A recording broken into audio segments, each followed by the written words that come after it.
Hello friends, अगर आप हमारे चैनल पर पहली दफ़ा आए हैं या आपने अभी तक हमारा चैनल सब्सक्राइब नहीं किया है तो प्लीज़ इसे सब्सक्राइब कर लीजिए।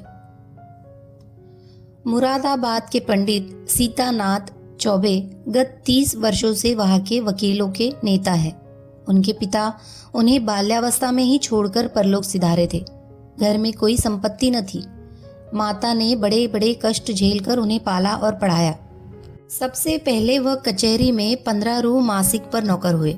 फिर वकालत की परीक्षा दी, पास हो गए। प्रतिभा थी, 4 वर्षों में वकालत चमक उठी। जब माता का स्वर्गवास हुआ तब पुत्र का शुमार जिले के गणमान्य व्यक्तियों में हो गया था। उनकी आमदनी 1000 रुपये महीने से कम न थी। एक विशाल भवन बनवा लिया, कुछ जमींदारी ले ली थी, कुछ रुपए बैंक में रख दिए थे और कुछ लेन देन में लगा दिए। इस समृद्धि पर 4 पुत्रों का होना उनके भाग्य को आदर्श बनाए हुए था। चारों लड़के भिन्न भिन्न दर्जों में पढ़ते थे, मगर यह कहना कि सारी विभूति चौबे जी के अनवरत परिश्रम का फल थी, उनकी पत्नी मंगला देवी के साथ अन्याय करना है। मंगला बड़ी सरल, गृह कार्य में कुशल और पैसे का काम धेले में चलाने वाली स्त्री थी। जब तक अपना घर न बन गया उसने 3 महीने से अधिक का मकान किराए पर नहीं लिया और रसोई के लिए मिश्राइन तो उसने अब तक न रखी थी। उसे अगर कोई व्यसन था तो गहनों का, और चौबे जी को भी अगर कोई व्यसन था तो स्त्री को गहने पहनाने का। वह सच्चे पत्नी परायण मनुष्य थे।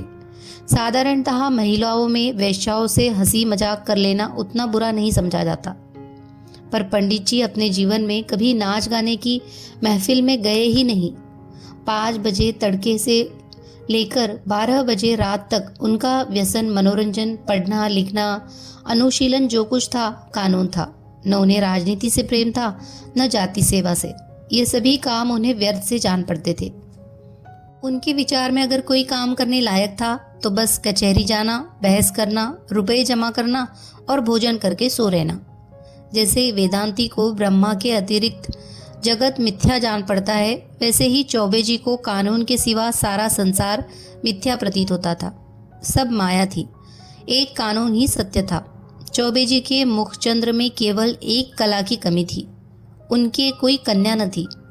पहलौठी कन्या के बाद फिर कन्या हुई ही नहीं और न अब होने की आशा थी। स्त्री और पुरुष दोनों उस कन्या को याद करके रोया करते थे।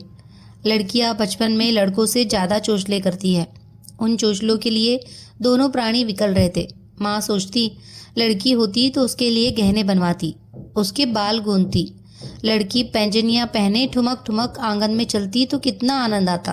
सोचते कन्यादान के बिना मोक्ष कैसा होगा। कन्यादान महादान है, जिसने यह दान न दिया उसका जन्म ही वृथा हो गया। आखिर यह लालसा इतनी प्रबल हुई कि मंगला ने अपनी छोटी बहन को बुलाकर कन्या की भांति पालने का निश्चय किया। उसके माँ बाप निर्धन थे, राजी हो गए। यह बालिका मंगला की सौतेली माँ की कन्या थी। बड़ी सुंदर और बड़ी चंचल थी। नाम था बिन्नी। चौबे जी का घर उसके आने से खिल उठा। 2-4 ही दिनों में लड़की अपने माँ बाप को भूल गई। उसकी उम्र तो केवल 4 वर्ष की थी, पर उसे खेलने की अपेक्षा कुछ काम करना अच्छा लगता था। मंगला रसोई बनाने जाती तो बिन्नी भी उसके पीछे पीछे जाती। उसके आटा गूंदने के लिए झगड़ा करती। तरकारी काटने में उसे बड़ा मजा आता था। जब तक वकील साहब घर पर रहते तब तक वह उनके साथ दीवान खाने में बैठी रहती। कभी किताब उलटती, कभी दवात कलम से खेलती। चौबे जी मुस्कुराकर कहते, बेटी मार खाओगी। बिन्नी कहती, तुम मार खाओगे, मैं तुम्हारे कान काट लूंगी, जूजू को बुलाकर पकड़ा दूंगी। इस पर दीवान खाने में खूब कह उठते। वकील साहब कभी इतने बाल्यवत्सल न थे। जब बाहर से आते तो कुछ न कुछ सौगात बिन्नी के वास्ते जरूर लाते और घर में कदम रखते ही पुकारते, बिन्नी बेटी चलो। बिन्नी दौड़ती हुई आकर उनकी गोद में बैठ जाती। मंगला एक दिन बिन्नी को लिए बैठी थी। इतने में पंडित जी आ गए। बिन्नी दौड़कर उनकी गोद में जा बैठी। पंडित जी ने पूछा, तू किसकी बेटी है? बिन्नी बोली, न बताऊंगी। कह दे बेटा, जीजी की बेटी हूँ। मंगला बोली, तू मेरी बेटी है बिन्नी कि इनकी? पंडित जी ने कहा, न बताऊंगी। बिन्नी ने फिर कहा, अच्छा, हम लोग आंखें बंद किए बैठे हैं, बिन्नी जिसकी बेटी होगी उसकी गोद में बैठ जाएगी। पंडित जी बोले, बिन्नी उठी और फिर चौबे जी की गोद में बैठ गई। पंडित बोले, मेरी बेटी है, मेरी बेटी है, अब न कहना कि मेरी बेटी है। मंगला ने कहा, अच्छा जाओ बिन्नी, अब तुम्हें मिठाई न दूंगी, गुड़िया भी न मंगा दूंगी। भैया जी मंगवा देंगे, तुम्हें न दूंगी। वकील साहब ने हंसकर बिन्नी को छाती से लगा लिया और गोद में लिए हुए बाहर चले गए। वह अपने इष्ट मित्रों को भी इस बाल क्रीड़ा का रसास्वादन कराना चाहते थे। आज से जो कोई बिन्नी से पूछता तू किसकी बेटी है, तो बिन्नी चट कह देती, भैया की। एक बार बिन्नी का बाप आकर उसे अपने साथ ले गया। बिन्नी ने रो रो कर दुनिया सिर पर उठा ली। इधर चौबे जी को भी दिन काटना कठिन हो गया। 1 महीना भी न गुजरने पाया था कि वह फिर ससुराल गए और बिन्नी को लिवा लाए। बिन्नी अपनी माता और पिता को भूल गई। वह चौबे जी को अपना बाप और मंगला को अपनी माँ समझने लगी थी। जिन्होंने उसे जन्म दिया था वे अब गैर हो गए। कई साल गुजर गए। वकील साहब के बेटों के विवाह हुए। उनमें से 2 अपने बाल बच्चों को लेकर अन्य जिलों में वकालत करने चले गए। 2 कॉलेज में पढ़ते थे। बिन्नी भी कली से फूल हुई। ऐसी रूप गुण शील वाली बालिका बिरादरी में और न थी। पढ़ने लिखने में चतुर, घर के काम धंधों में कुशल, बूट कसीदे और सीने परोने में दक्ष, पाक कला में निपुण, मधुर भाषिणी, लज्जाशीला, अनुपम रूप की राशि। अंधेरे घर में उसके सौंदर्य की दिव्य ज्योति से उजाला होता था। उषा की लालिमा में, ज्योत्सना की मनोहर छटा में, खिले हुए गुलाब के ऊपर सूर्य की किरणों से चमकते हुए तुषार बिंदु में भी वह प्राणप्रद सुषमा और वह शोभा न थी। श्वेत हेम मुकुटधारी पर्वत में भी वह शीतलता न थी जो बिन्नी अर्थात विंध्येश्वरी के विशाल नेत्रों में थी। चौबे जी ने बिन्नी के लिए सुयोग्य वर खोजना शुरू किया। लड़कों की शादियों में दिल का अरमान निकाल चुके थे। अब कन्या के विवाह में हौसले पूरा करना चाहते थे। धन लुटाकर कीर्ति पा चुके थे। अब दान दहेज में नाम कमाने की लालसा थी। बेटे का विवाह कर लेना आसान है, पर कन्या के विवाह में आबरू निभा ले जाना कठिन है। नौका पर सभी यात्रा करते हैं। जो तैर कर नदी पार करे वही प्रशंसा का अधिकारी है। धन की कमी न थी। अच्छा घर और सुयोग्य वर मिल गया। जन्म पत्र मिल गए। बनावट बन गया। फलदान और तिलक की रस्में भी अदा कर दी गई। पर हाय रे दुर्दैव्य, कहा तो विवाह की तैयारी हो रही थी।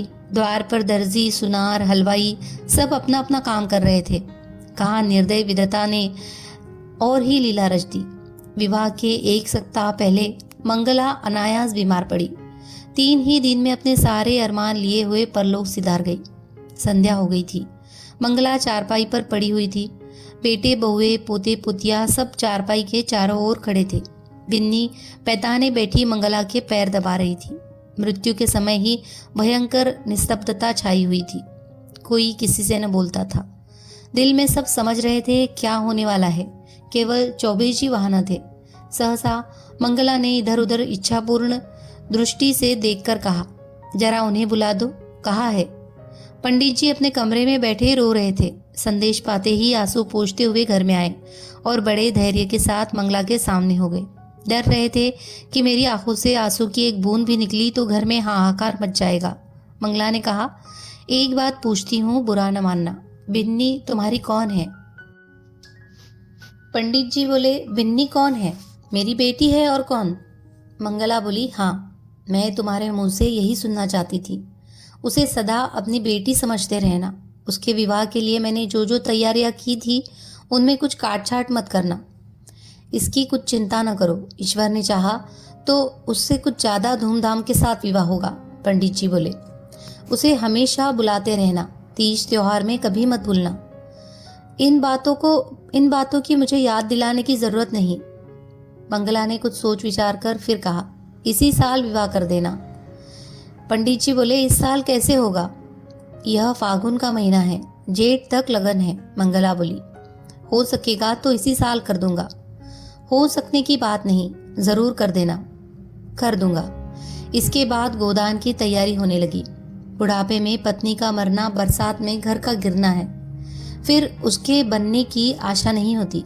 मंगला की मृत्यु से पंडित जी का जीवन अनियमित और विशृंखल सा हो गया। लोगों से मिलना जुलना छूट गया।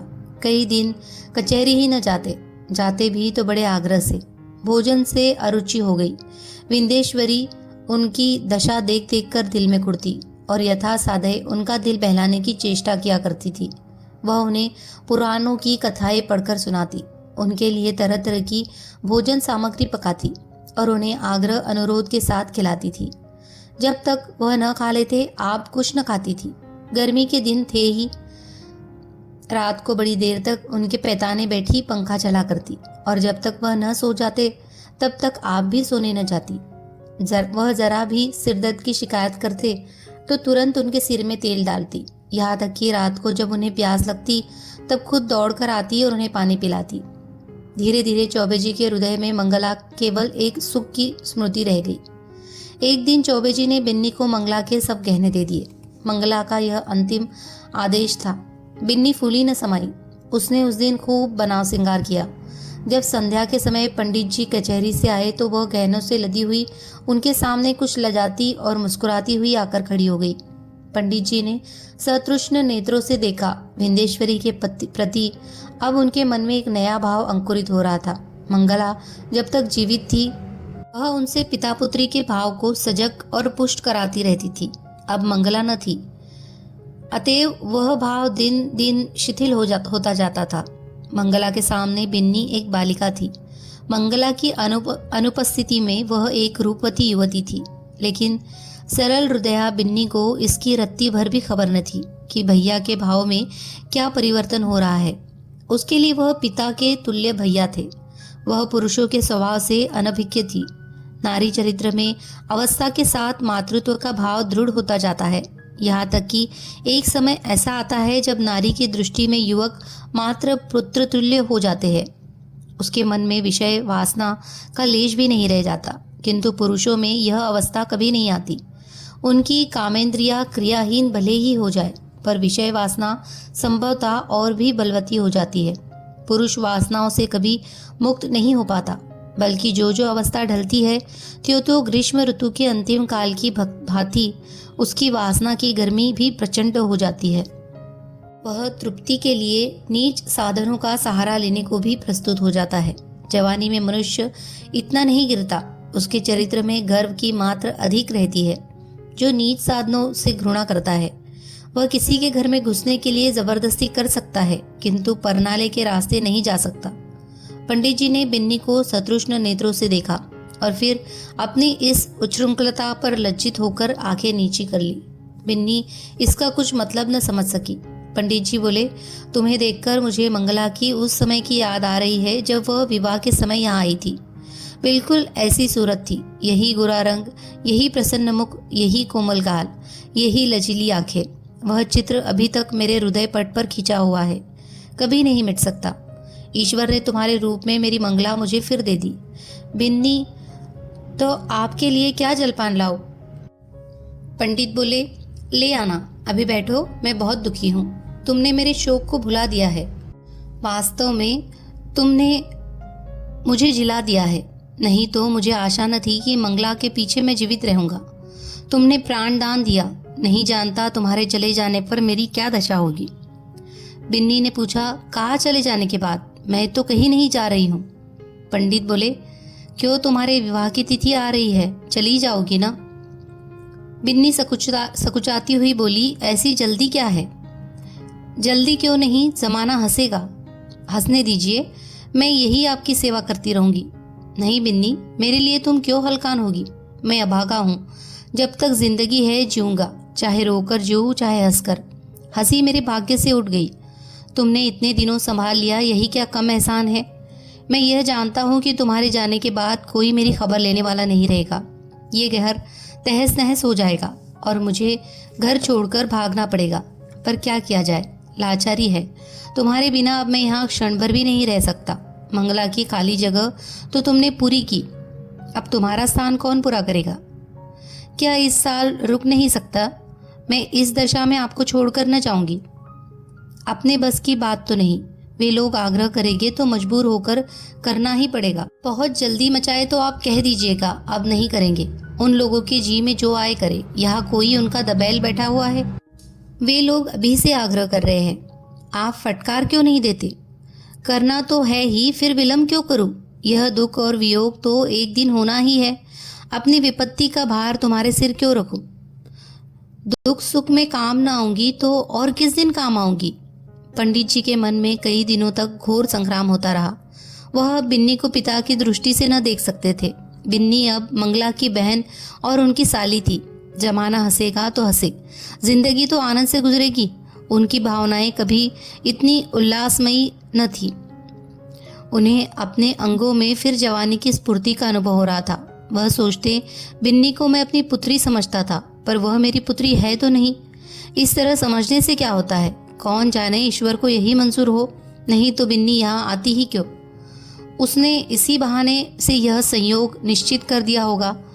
उसकी लीला तो अपरंपार है। पंडित जी ने वर के पिता को सूचना दे दी कि कुछ विशेष कारणों से इस साल विवाह नहीं हो सकता। विंध्येश्वरी को अभी तक कुछ खबर न थी कि मेरे लिए क्या क्या षड्यंत्र रचे जा रहे हैं। वह खुश थी कि मैं भैया जी की सेवा कर रही हूँ और भैया जी मुझसे प्रसन्न हैं। बहन का इन्हें बड़ा दुख है। मैं न रहूंगी तो यह कहीं चले जाएंगे। कौन जाने साधु सन्यासी न हो जाए। घर में कैसे मन लगेगा? वह पंडित जी का मन बहलाने का निरंतर प्रयत्न करती रहती थी। उन्हें कभी मन मारे न बैठने देती। पंडित जी का मन अब कचहरी में न लगता था। घंटे 2 घंटे बैठकर चले आते थे। युवकों के प्रेम में विकलता होती है और वृद्धों के प्रेम में श्रद्धा। वे अपनी यौवन की कमी को खुशामद से, मीठी बातों से और हाजिर जवाबी से पूर्ण करना चाहते हैं। मंगला को मरे अभी 3 ही महीने गुजरे थे कि चौबे जी ससुराल पहुंचे। सास ने मुंह मांगी मुराद पाई। उसके 2 पुत्र थे। घर में कुछ पूंजी न थी। उनके पालन और शिक्षा के लिए कोई ठिकाना नजर न आता था। मंगला मर ही चुकी थी। लड़की का जो ही विवाह हो जाएगा वह अपने घर की हो रहेगी। फिर चौबे से नाता ही टूट जाएगा। वह इसी चिंता में पड़ी हुई थी कि चौबे जी पहुंचे, मानो देवता स्वयं वरदान देने आए हो। जब चौबे जी भोजन करके लौटे तो सास ने कहा, भैया कहीं बातचीत हुई कि नहीं? पंडित जी बोले, अम्मा अब मेरे विवाह की बातचीत क्या होगी? क्यों भैया, अभी तुम्हारी उम्र ही क्या है? करना भी चाहूँ तो बदनामी के डर से नहीं कर सकता। फिर मुझे पूछता ही कौन है? पूछने को हजारों है। दूर क्यों जाओ, अपने घर में ही लड़की बैठी है। सुना है तुमने मंगला के सब गहने बिन्नी को दे दिए हैं। कहीं और विवाह हुआ तो ये कई हजार की चीजें तुम्हारे हाथों से निकल जाएगी। तुमसे अच्छा घर मैं कहाँ पाऊंगी? तुम उसे अंगीकार कर लो तो मैं तर जाऊं। अंधा क्या मांगे, 2 आंखें। चौबे जी ने मानो विवश होकर सास की प्रार्थना स्वीकार कर ली। ये अपने गांव के कच्चे मकान में अपनी माँ के पास बैठी हुई है। अब की चौबे जी ने उसकी सेवा के लिए एक लौंडी भी साथ कर दी है। विंध्येश्वरी के दोनों छोटे भाई विस्मित होकर उसके आभूषणों को देख रहे हैं। गांव की और कई स्त्रियां उसे देखने आई हुई है और उसके रूप लावण्य का विकास देखकर चकित हो रही है। यह वही बिन्नी है जो यहाँ मोटी फरिया पहने खेला करती थी। रंग रूप कैसा निखर आया है। सुख की देह है ना। जब भीड़ कम हुई, एकांत हुआ तो माता ने पूछा, तेरे भैया जी तो अच्छी तरह है ना बेटी? आए थे तो बहुत दुखी थे। मंगला का शोक उन्हें खाए जाता है। संसार में ऐसे मर्द भी होते हैं जो स्त्री के लिए प्राण दे देते हैं। नहीं तो यहाँ स्त्री मरी और चट दूसरा ब्याह रचाया गया। मानो मनाते रहते हैं कि यह मरे तो नई नवेली बहू घर लाए। विंध्य ने कहा, उन्हें याद करके रोया करते हैं। चली आई हूँ, न जाने कैसे होगे। माता ने कहा, मुझे तो डर लगता है कि तेरा ब्याह हो जाने पर कहीं घबरा कर साधु फकीर न हो जाए। मुझे भी तो यही डर लगता है। इसी से तो मैंने कह दिया कि अभी जल्दी क्या है। जितने ही दिन उनकी सेवा करोगी उतना ही उनका स्नेह बढ़ेगा और तुम्हारे जाने से उतना ही दुख भी अधिक होगा। बेटी, सच तो यह है कि वह तुम्हें को देखकर जीते हैं। इधर तुम्हारी डोली उठी और उधर उनका घर सत्यानाश हुआ। मैं तुम्हारी जगह होती तो उन्हीं से ब्याह कर लेती। ए हटो अम्मा, गाली देती हो। उन्होंने मुझे बेटी करके पाला है, मैं भी उन्हें अपना पिता। चुप रह पगली, कहने से क्या होता है? अरे सोच तो अम्मा, कितनी बेढंगी बात है। मुझे तो इसमें कोई बेढंगापन नहीं पड़ता। क्या कहती हो अम्मा? उनसे मैं तो लाज के मर जाऊं, उनके सामने तक न जा सकूं। वह भी कभी न मानेंगे। मानने की बात भी हो कोई, उनका जिम्मा मैं लेती हूँ। मैं उन्हें राजी कर लूंगी, तू राजी हो जा। याद रख, यह कोई हंसी खुशी का ब्याह नहीं है, उनकी प्राण रक्षा की बात है। जिसके सिवा संसार में हमारा और कोई नहीं। फिर अभी उनकी कुछ ऐसी उम्र भी तो नहीं है, 50 से 2 ही 4 साल ऊपर होंगे। उन्होंने एक ज्योतिषी से पूछा भी था। उसने उनकी कुंडली देखकर बताया है कि आपकी ज़िंदगी कम से कम 20 वर्ष की है। देखने सुनने में भी वह 100-200 में एक आदमी है। बातचीत में चतुर माता ने कुछ ऐसा शब्द व्यू रचा कि सरल बालिका उसमें से निकल न सकी। माता जानती थी कि प्रलोभन का जादू इस पर न चलेगा। धन का, आभूषणों का, कुल सम्मान का, सुखमय जीवन का उसने फिक्र तक न किया। उसने केवल चौबे जी की दयनीय दशा पर जोर दिया। अंत को विंदेश्वरी ने कहा, अम्मा, मैं जानती हूँ कि मेरे न रहने से उनको बड़ा दुख होगा। यह भी जानती हूँ कि मेरे जीवन में सुख नहीं लिखा है। अच्छा, उनके हित के लिए मैं अपना जीवन बलिदान कर दूंगी। ईश्वर की यही इच्छा है तो यही सही। चौबे जी के घर में मंगलगान हो रहा था। विंदेश्वरी आज वधू बनकर इस घर में आई है। कई वर्ष पहले वह चौबे जी की पुत्री बनकर आई थी। उसने कभी स्वप्न में भी न सोचा था कि मैं एक दिन इस घर की स्वामिनी बनूंगी। चौबे जी की साज धाज आज देखने योग्य थे। तंजेब का रंगीन कुर्ता, कतरी हुई सवारी हुई मूछें, खिजाब से चमकते हुए बाल, हंसता हुआ चेहरा, चढ़ी आंखें, यौवन का पूरा स्वांग था। रात बीत चुकी थी। विंदेश्वरी आभूषणों से लदी हुई भारी जोड़े पहने फर्श पर सिर झुकाए बैठी थी। उसे कोई उत्कंठा न थी, भय न था। केवल यह संकोच था कि मैं उनके सामने कैसे मुंह खोलूंगी। उनकी गोद में खेली हूँ, उनके कंधों पर बैठी हूँ, उनकी पीठ पर सवार हुई हूँ, कैसे उन्हें मुंह दिखाऊंगी। मगर वे पिछली बातें क्यों सोचूं। ईश्वर उन्हें प्रसन्न रखे। जिसके लिए मैंने पुत्री से पत्नी बनना स्वीकार किया वह पूर्ण हो, उनका जीवन आनंद से व्यतीत हो। इतने में चौबे जी आए। विंदेश्वरी उठ खड़ी हुई। उसे इतनी लज्जा आई कि जी चाहा कहीं भाग जाए। खिड़की से नीचे कूद पड़े। चौबे जी ने उसका हाथ पकड़ लिया और बोले, बिन्नी, मुझसे डरती हो? बिन्नी कुछ न बोली, मूर्ति की तरह वही खड़ी रही। एक क्षण में चौबे जी ने उसे बिठा दिया। वह बैठ गई। उसका गला भर भर आता था। भाग्य का यह निर्दय लीला, यह क्रूर क्रीड़ा उसके लिए असह्य हो रही थी। पंडित जी ने पूछा, बिन्नी, बोलती क्यों नहीं? क्या मुझसे नाराज हो? विंदेश्वरी ने अपने कान बंद कर लिए। यही परिचित आवाज वह कितने दिनों से सुनती चली आती थी। आज वह व्यंग से भी तीव्र और उपहास से भी कटु प्रतीत होती थी। सहसा पंडित जी चौंक पड़े। आंखें फैल गई और दोनों हाथ मेंढक के पैरों की भांति सिकुड़ गए। वह 2 कदम पीछे हट गए। खिड़की से मंगला अंदर झांक रही थी। छाया नहीं, मंगला थी। मंगला थी सदैव, साकार, सजीव। चौबे जी कांपती हुई टूटी फूटी आवाज से बोले, बिन्नी देखो, वह क्या है? बिन्नी ने घबरा कर खिड़की की ओर देखा। कुछ न था। बोली, क्या है? मुझे तो कुछ दिखाई नहीं देता। चौबे जी, अब गायब हो गई, लेकिन ईश्वर जानता है मंगला थी। बिन्नी बोली, बहन?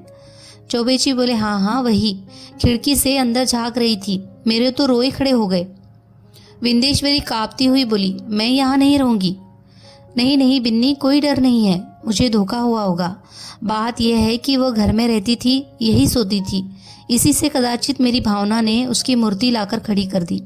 कोई बात नहीं, आज का दिन कितना मंगलमय है। मेरी बिन्नी यथार्थ में मेरी हो गई।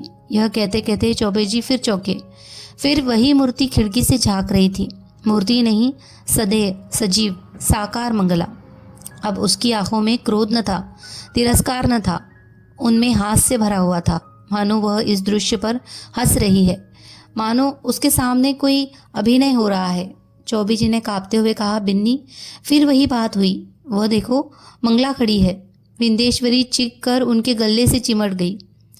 चौबे जी ने महावीर का नाम जपते हुए कहा, मैं किवाड़ बंद किए देता हूँ। बिन्नी बोली, मैं इस घर में नहीं रहूंगी। रो कर बोली, भैया जी, तुमने बहन के अंतिम आदेश को नहीं माना, इसी से उनकी आत्मा दुखी हो रही है। मुझे तो किसी अमंगल की आशंका हो रही है।